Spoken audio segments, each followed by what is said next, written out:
All right, everyone. Good afternoon, good evening, good morning, depending on where you are in the world. It's your boy Rome. I'm coming to you from Houston, Texas. Yes, I'm a Houston, Texas photographer, videographer, content creator, all those things and above. If you guys are new to the channel, welcome. Don't forget to subscribe, ring that bell so that you'll be notified the next time that I'm live or that I post content. Well, today, guys, what we're going to be doing is we're going to be editing a photo that I found. I can't remember what site I found these photos on, but I really have, fallen in love with these images. And most of them are very, very raw. So I wanted to go in and go through my normal work through, show you guys exactly how I would edit this photo, and we'll just get right into that.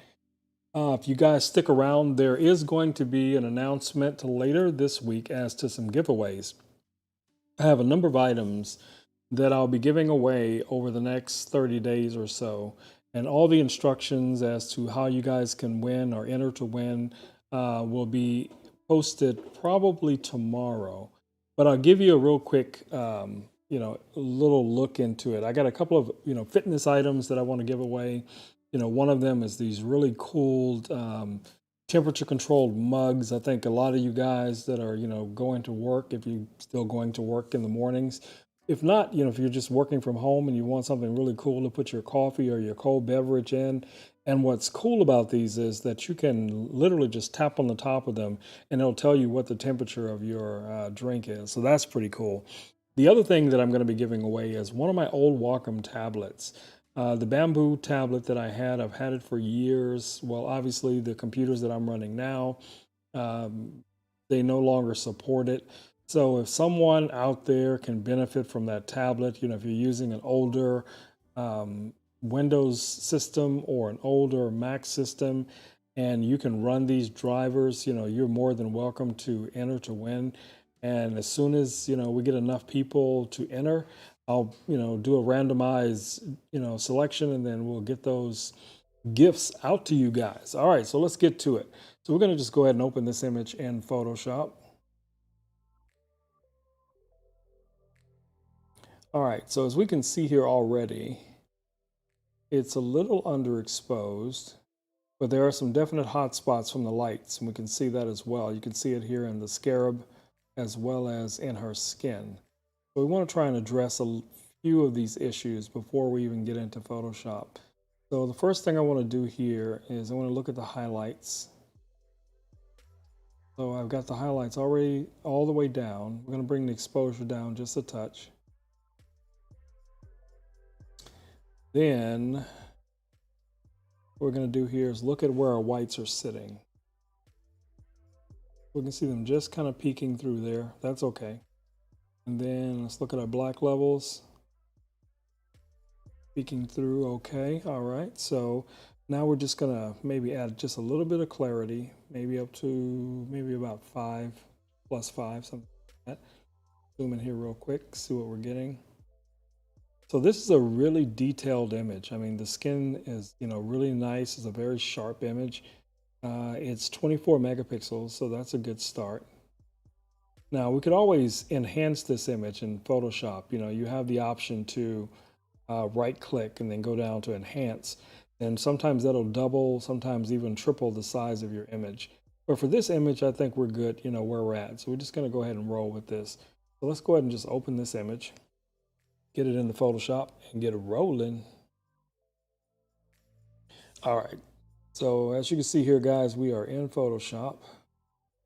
So let's go in here real quick and do a survey of what we need to get done. So we can see already there's a number. Let's just grab a layer and get a color here. Good. All right, so let's zoom out a little bit. And we're just going to start just marking, what we see. In our brush. I'm going to go with a hard brush so you guys can really see what I'm doing here. With a hard round brush.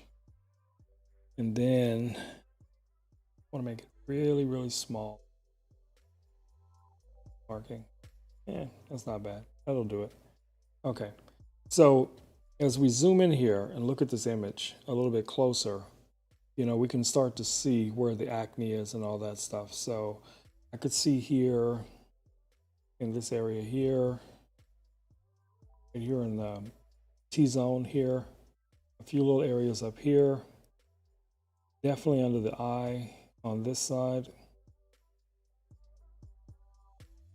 Her entire jaw area here, definitely some acne here, and a few other little areas, that I would want to, focus on. All right, let's look down here. Neck, that looks pretty good. Eyes.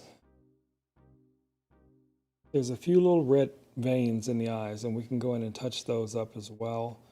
But, the makeup is a little blotchy in different places, but that's probably from the shoot. Makeup doesn't stay on forever. And a lot of times, especially if you're, working with makeup artists that aren't that experienced with photography, their application of the makeup can be a little light.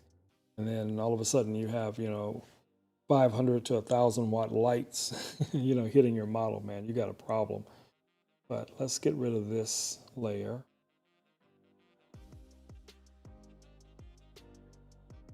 And then we're just going to create another layer, which I probably could have just used that layer, but we'll just create another.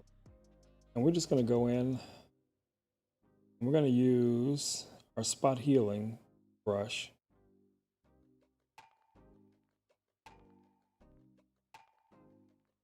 The normal spot healing brush. And we're going to switch back and forth between these two. And I've had a couple of questions as to why I use the spot healing brush and not the normal healing brush. But the spot healing brush I use for the most part because it's a lot faster. And what I mean by that is I can just go in here and I can just start making little, simple little selections like right here. Got to click on sample all layers. That's important. So now I can just go in and I can see these areas and just easily go in and touch them up really quick and sample right from the area where the blemish. Go up here a little bit. We're not going to try to get every little, imperfection. I just want to give you guys a good starting point. This is basically what I do. And I love to retouch. I will retouch just for the fun of it, because I think every time you retouch something, you learn something new. And it could be something as simple as a different way to use a layer mask, or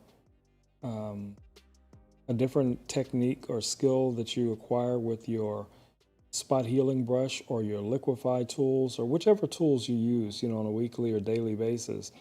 You just want to always look to expand your knowledge as much as possible, because you can be amazed sometimes, what's going on. Hello, Russell, how's it going? And I think that's where we fall short sometimes as artists. We get in that rut where we just feel like, oh, I know enough, the clients are happy, nobody's complaining. Yeah, that may be true. And from a business perspective, I agree with that, wholeheartedly. But from the perspective of an artist, it's like any other industry. You want to keep learning, keep expanding, because you never know, when the technology can outrun you.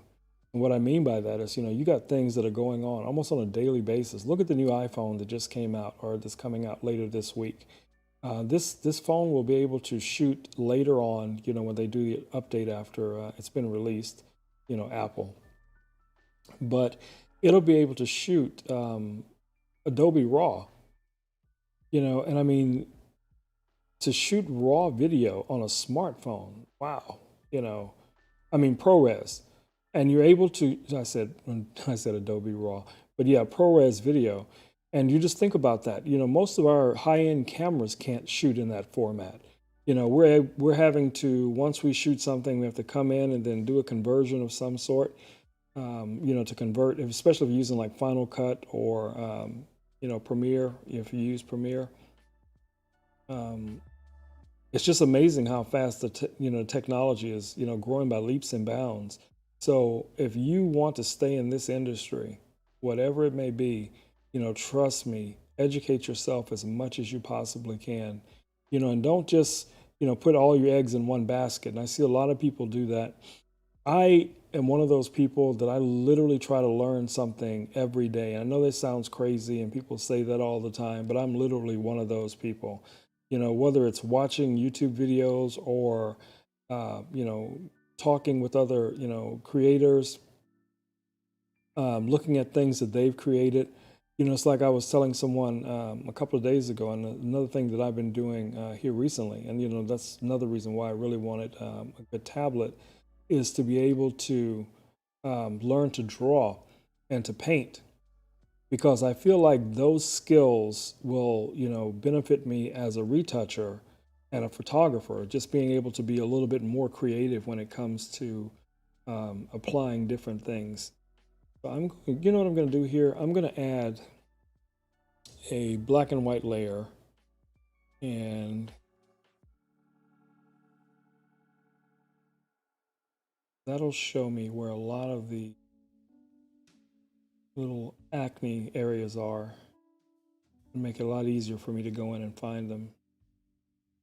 Because one of the issues that you may run into, one of the issues you may run into sometimes is that you'll be working with,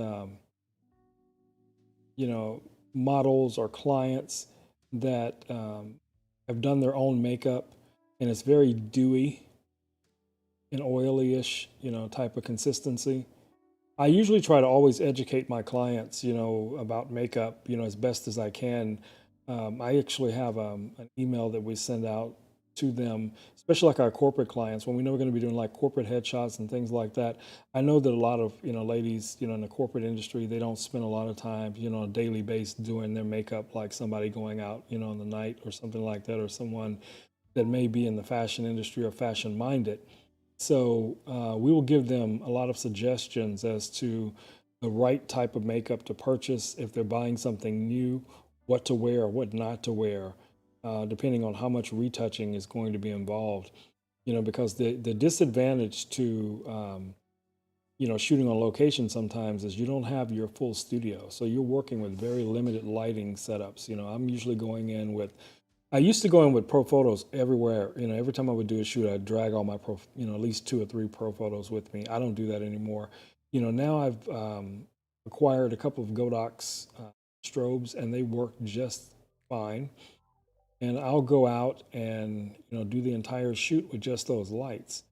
But you a lot of times you're working in very small environments, so you don't get the control that you want. Yeah, I mean, you have your f-stop to fall back on, and as long as you're setting your ISO at about 100, 200, somewhere in that range, you should be good. So I think I've gotten a lot of these. So Russell, I want you to know you inspired me to get this Wacom tablet, just so you know. Okay, so let's turn that black and white layer off. I think we did pretty good. Now, once we get to the frequency separation, we'll clean up a lot of those blotchiness in the skin. So I think we're going to be good when it comes to that. So we don't need this black and white layer anymore. So I'm just going to get rid of that. And then I'm just going to create a stamp layer. And then we're going to run our 16-bit frequency separation action here.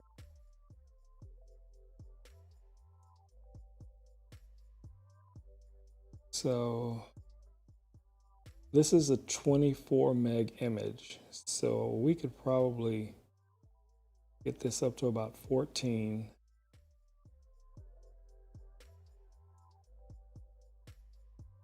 Yeah, about 14-ish, on our Gaussian Blur.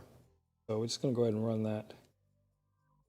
So as you see here, if you haven't seen this before, if you're running a 16-bit, some of these 16-bit actions, you're going to have 3 layers opposed to the 2 that you normally see when you run frequency separation.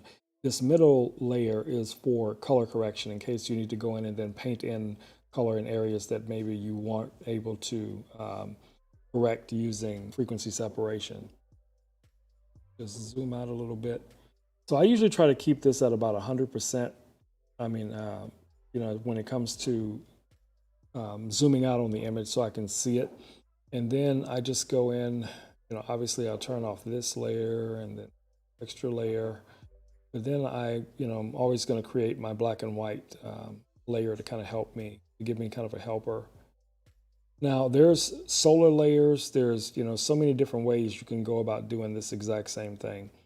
But for me, for a lot of these images, unless it's something really, really, uh, you know, high end, I usually just stick to something like this, and that might be a bit too much. So we're just going to go with that. We're going to roll with this.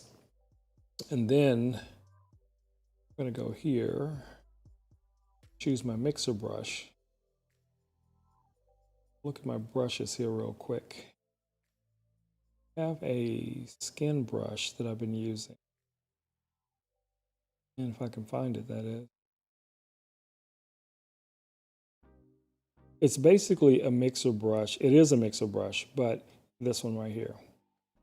Now, this one is a little bit different in the way that it's set up, but it works really well. The wet is at 11.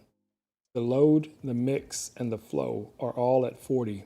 So, you guys can try this setting out and see if it works for you.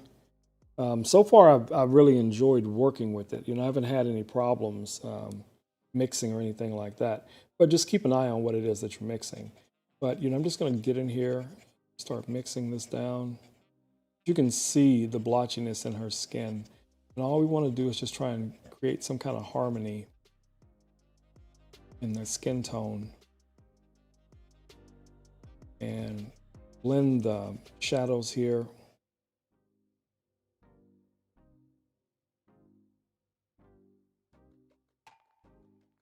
And I'm blending in the direction of the skin as the light would fall upon it.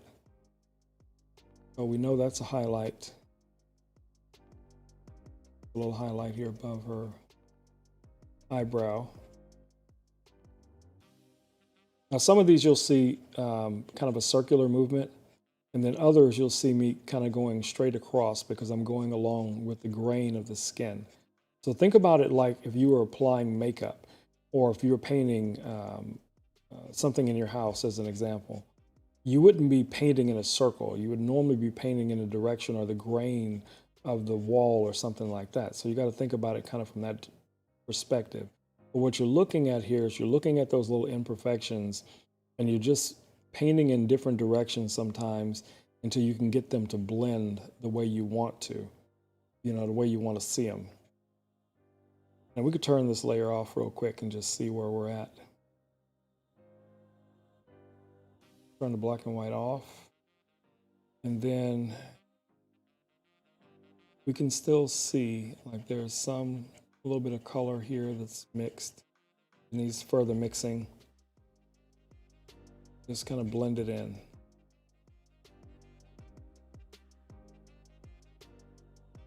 Come down here to the nose, side of the nose, and here under the eye.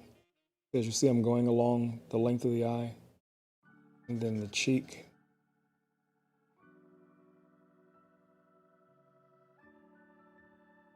Area here.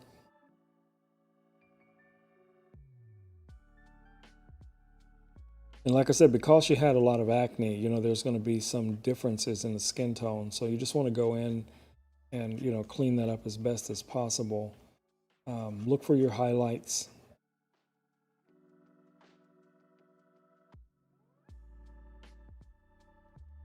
Make sure shadows with your shadows.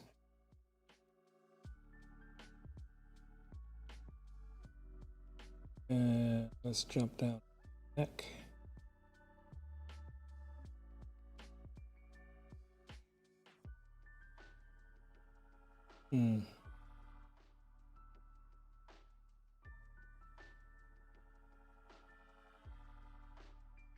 That's weird.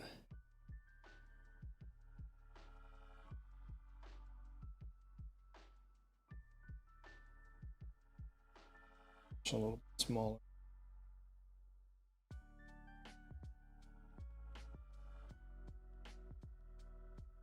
All right, get in here and blend the neck down. And you can, I don't know how well this translates to YouTube, you know, because of the YouTube compression and what have you.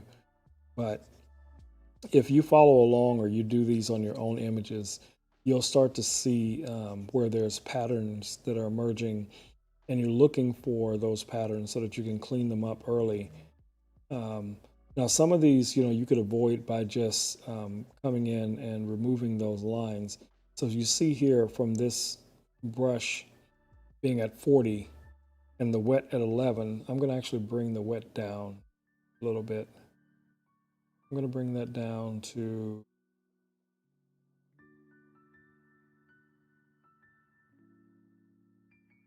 say, 5.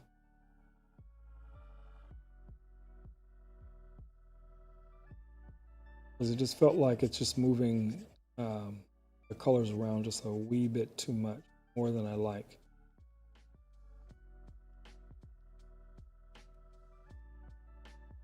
All right, so we're getting there.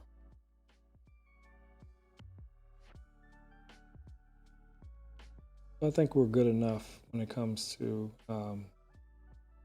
blending her skin. I still see a few little areas, but the other step, oh, that was bad. Undo that. Okay. So the next thing you want to do here is grab your lasso tool, and you want to make sure that your feather is at somewhere between, I'd say, 18 and 25 pixels. And then just come in and just select, just draw an area, and then go up to Filter, Blur, Gaussian Blur. And then from there, what you want to do is you want to look at that area and determine how much more you want to mix or to blur it to get the skin tone that you're looking for. I've been told that if you double it, you'll get about right where you need to be, or triple it. So let's say if we started out with, say, 14, so if you triple that, you know, we're going to be somewhere up in the 30s, close to the 40s. But I think that's going to be good for her skin to give it the look we're going for. So let's just go with that. And then make another selection. And then you can right click and come down to where you see Gaussian Blur and just hit Gaussian Blur. And then if it's too much, you can right click again, and then you can go to where it says Fade Gaussian Blur and click on that. And then you can come here and you can adjust it. You know, you can adjust it down if you think it's blurring it just too much. So if you wanted to bring it down a little bit, you could.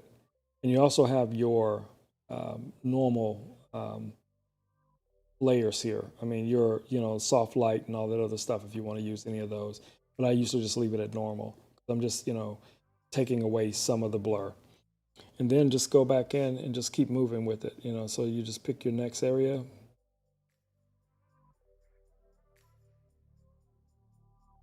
And then the same thing, you're going to just right click, go down to your Gaussian blur, and then just keep rolling with it. I'm just going to keep going with that. Cheek here.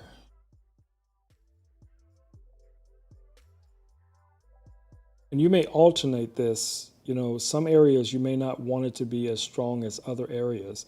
And when you get to that point, you know, like I said, you can just go back in and you can adjust it if you need to. And since the scarab is here, I want to avoid the scarab because I don't want it to be, you know, the blur effect to be on the scarab. So I'm just going in, just picking these areas. So again, here under the eye.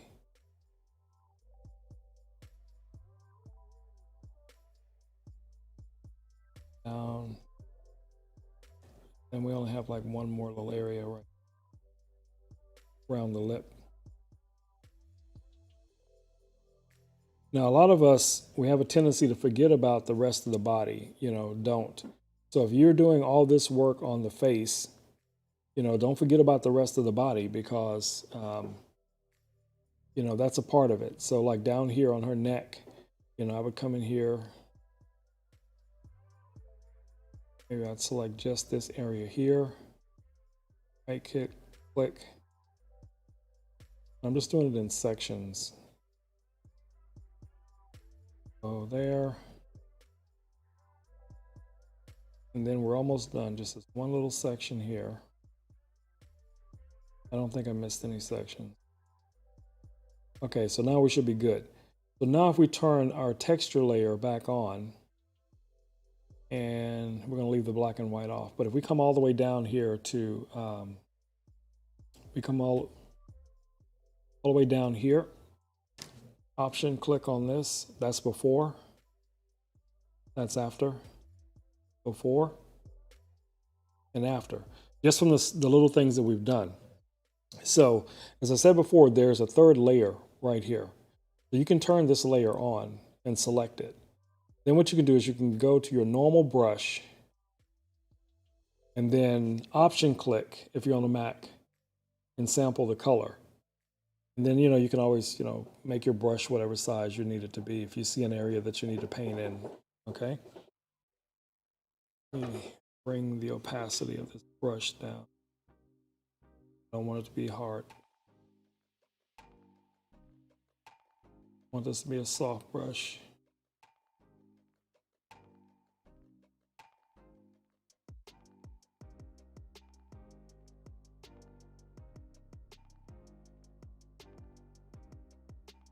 Let me make sure.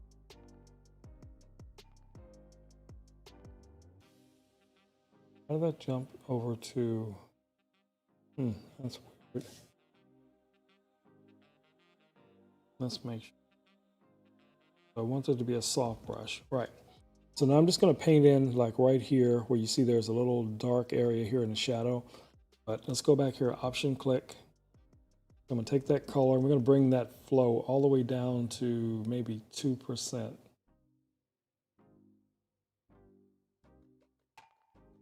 And then we're just going to paint over that area. And then wherever you see an area that needs a little bit of attention, like maybe right up in here, just come in, select the color, and then just paint in that color. And you don't have to do the entire image. I mean, you're just looking for problem areas. That's all you're looking for there. So most of it, for the most part, looks good to me. There's something on her lip. Take a look at. Yeah, it's just a highlight. A little smudginess in the lipstick right about here. But that's doable. Okay. So we'll assume everything is everything the way we want it to be. We're happy with it. So we're just going to go ahead and create a new stamp layer.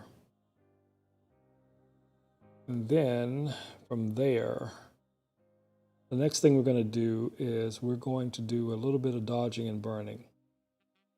And you don't have to dodge and burn, you know, so sometimes like from this type of frequency separation, you have a tendency to soften the image and make it look really flat.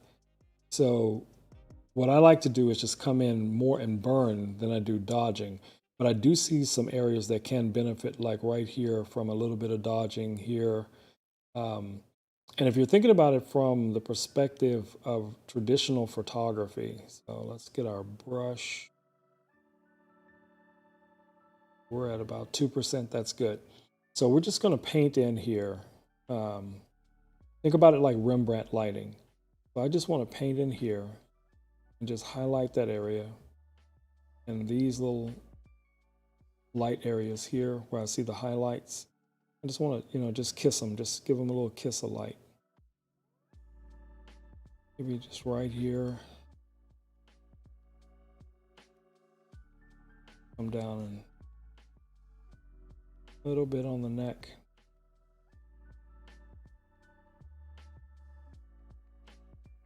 I think that's good. So then the burn is what's going to really give us our shape. So then that's where we want to go in, you know, maybe a couple of strokes just to really burn down some of these areas so that we keep that dimension in the image.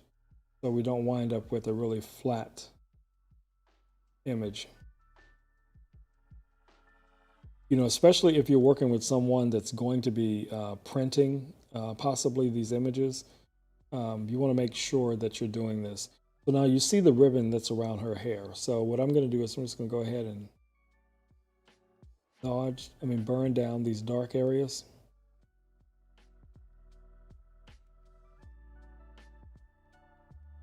Just look for wherever you see, just burn it just a little bit. You don't have to do a lot.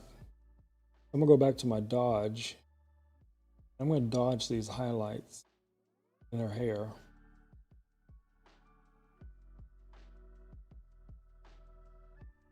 Now normally I would do that on another layer, but you know, for the sake of the video, I'm just gonna do it there. So let's turn the black and white off. And let's turn the dodge and burn off completely.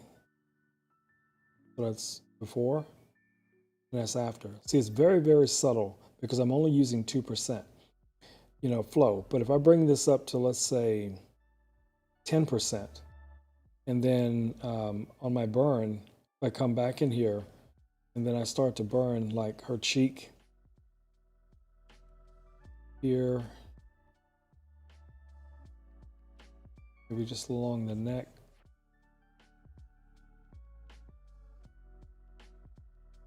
You'll see it a lot better for, you know, YouTube.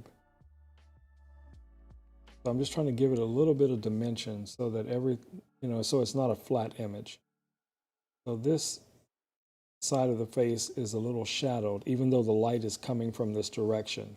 Read the light in your images. It's very important to see which direction the light's coming from. So I added some highlight here under her right eye because I was going with kind of the Rembrandt style of lighting. But that may not be necessarily exactly what was intended for the image. Now, if you're the photographer and you're shooting the image, you know what you had in mind. So, you know, it's no big deal. All right, so we're good there. So let's close this, and we're going to create one more stamp layer.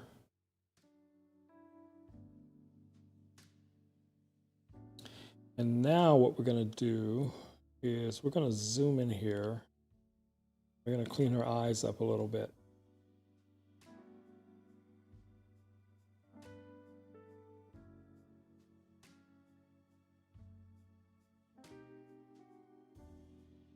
So we're just going to grab our soft brush, size that. And we just want to go, what is it set at? Let's see, it's at 100%. Well, we can paint with 100% just to start. And then you can come back and adjust the opacity.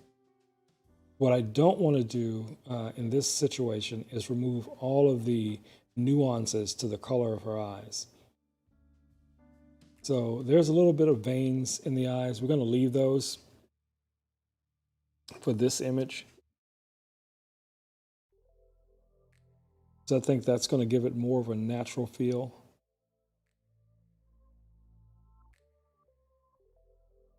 So that's before, that's after.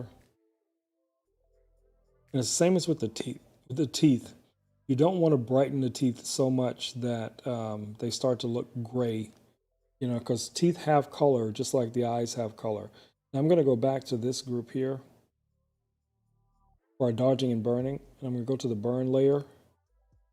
And I still have my soft brush. I want to burn down this scarab.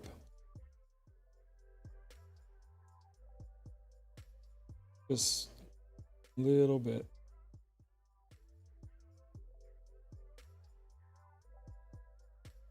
Maybe a little over the gold. Just to make it more three-dimensional. It kind of pops. And you see every area where it's not reflecting is a shadow. So you can go in there and just really just touch those shadows up just to make them pop a little more.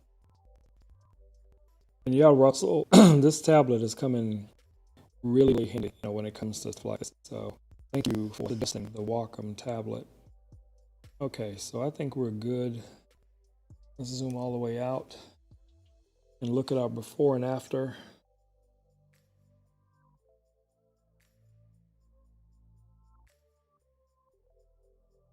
That's before. That's after. I think that's a pretty good job for such a short period of time, you know, and I'm talking and, you know, all that. But, you know, once you get this down, guys, I mean, literally you'll be able to knock this out in, you know, 10 minutes, you know, because, well, maybe not 10 minutes, maybe about 15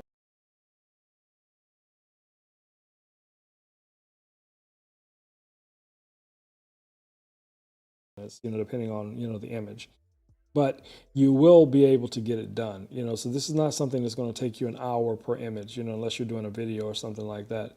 Now, I do see here, like here, her makeup is kind of blotchy. So you could do a number of things here. You could blur this more, or you could just do it the easy way and just come over here to your blur tool and just grab that and then just increase the brush size. Make sure we're on the right layer. One. And then we should be able to just come in here and just blur this a little bit, just so it won't stand out so much. You know, it doesn't have to be.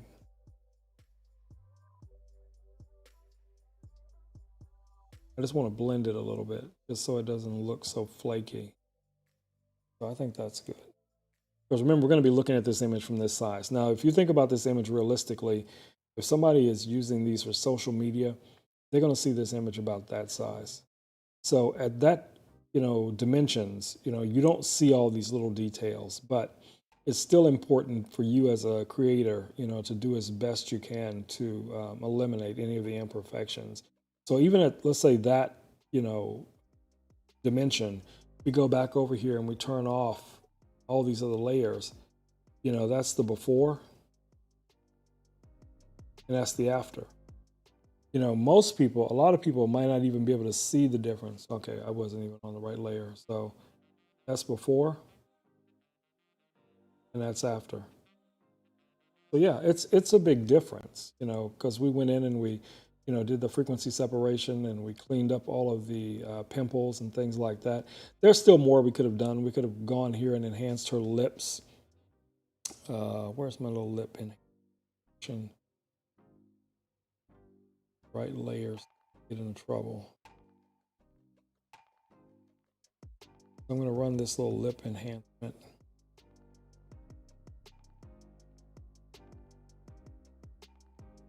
Up one layer. Oops. Did I add that to the group? I'm still getting used to this tablet. Okay, so here's our group.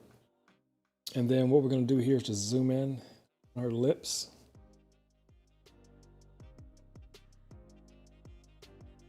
And we're going to grab a brush up to it.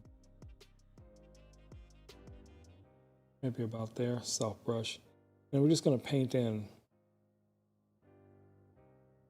a little bit of detail. Now, if you've seen the other panels that I've used, there's a number of them that you could go in here and, you know, change the color of the lips and, you know, all that stuff. I'm just trying to add a little bit more dimension to the lips without changing, you know, what the makeup artist had intended for this image. So we're good there. Yeah, that looks good. Spot's gonna drive me crazy. Get that.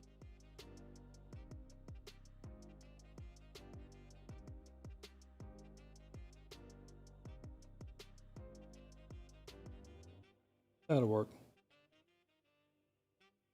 So everything looks good. And I'm pretty sure, you know, any of your clients, you know, if they were receiving an image, you know, something similar to this, they would be very happy. You know, you just want to make sure that you know what it is your client expects. I was just watching a video earlier tonight, and I was listening to one of the retouchers talking about the fact that the amount of retouching that we're doing today, people are getting away from it.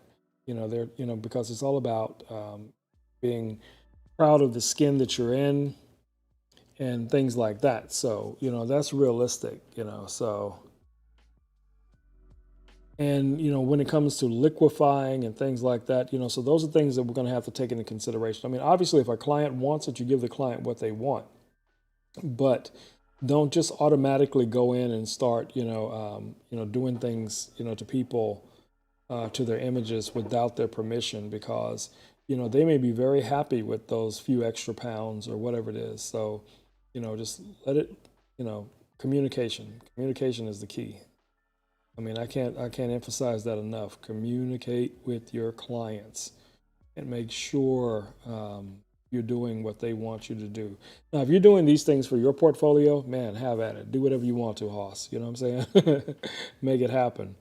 But, it is what it is. All right, guys, I'm going to bring this live to an end. I hope everyone learned something, at least something. Um, like I said, I'm going to post something here on YouTube and Facebook and Instagram to the mugs that I'm going to be giving away, as well as, what you have to do to enter to win one. It's very simple. It's just follow, comment, that kind of thing, so, I got probably about, probably about 20 of these I'll be giving away over the next couple of months. So, how it is. All right, guys and ladies, I'm going to bring this live to an end, but I want you guys to take care of yourselves, wash your hands, wear a mask, and get out there and create something amazing. I can't wait to see it. All right, peace. I'm out of here.